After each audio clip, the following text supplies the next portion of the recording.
आप जानते हैं कि मृत्यु के बाद क्या होता है? एक ऐसी यात्रा जहां आत्मा को यमलोक की ओर जाना होता है, जहां हर कदम पर खतरा और अंधकार होता है। चलिए आपको ले चले यमपुरी के रहस्य द्वारों तक, जहां पाप और पुण्य का हिसाब होता है। क्या आप तैयार हैं इस भयानक यात्रा के लिए, जहां हर पल एक नया खतरा और एक नया रहस्य है? तो आइए यमपुरी के द्वारों को खोलें और जानें क्या होता है मृत्यु के बाद। यमपुरी का उल्लेख कई ग्रंथों में मिलता है, जिसमें गरुड़ पुराण, कठोपनिषद आदि में इसका विस्तृत विवरण मिलता है। मृत्यु के 12 दिन बाद आत्मा यमलोक का सफर शुरू करती है। इन 12 दिनों में वह अपने पुत्रों और रिश्तेदारों द्वारा किए गए पिंडदान के पिंड खाकर शक्ति प्राप्त करती है। 12 दिन बाद सारे उत्तर कार्य खत्म होने पर आत्मा यमलोक की यात्रा को निकलती है। इसे मृत्युलोक यानी पृथ्वी से 86,000 योजन दूरी पर माना गया है। एक योजन में करीब 4 किलोमीटर की दूरी होती है। यमलोक के इस रास्ते में वैतरणी नदी का उल्लेख भी मिलता है। यह नदी बहुत भयंकर है। यह विष्ठा और रक्त से भरी हुई है। इसमें मांस का कीचड़ होता है। अपने जीवन में दान न करने वाले मनुष्य मृत्यु के बाद यमपुरी की यात्रा के समय इस नदी में डूबते हैं और बाद में यमदूतों द्वारा निकाले जाते हैं।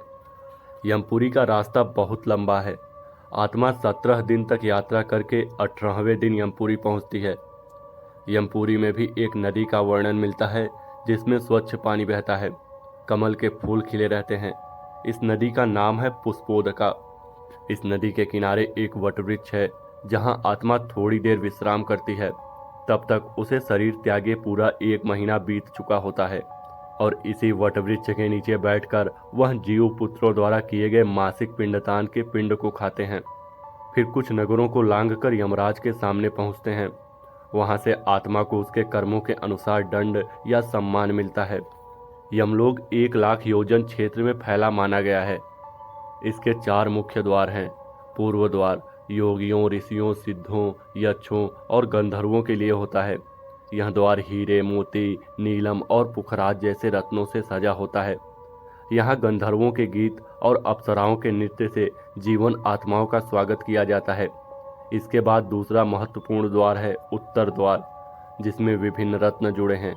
यहाँ वीणा और मृदंग से मंगल गान होता है। यहाँ दानी, तपीय, सत्यवादी, माता पिता और ब्राह्मणों की सेवा करने वाले लोग आते हैं। पश्चिम द्वार भी रत्नों से सजा है और यहाँ भी मंगल गान से जीवों का स्वागत होता है।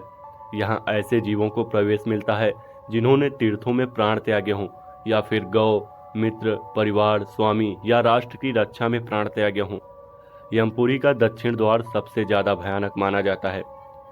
यहाँ हमेशा घोर अंधेरा रहता है। द्वार पर विषैले सांप, बिच्छू, सिंह, भेड़िए आदि खतरनाक जीव होते हैं, जो हर आने वाले को घायल करते हैं। यहाँ सारे पापियों को प्रवेश मिलता है। अगर आपको ये कहानी अच्छी लगी हो तो हमारे चैनल को सब्सक्राइब और वीडियो को लाइक जरूर करें।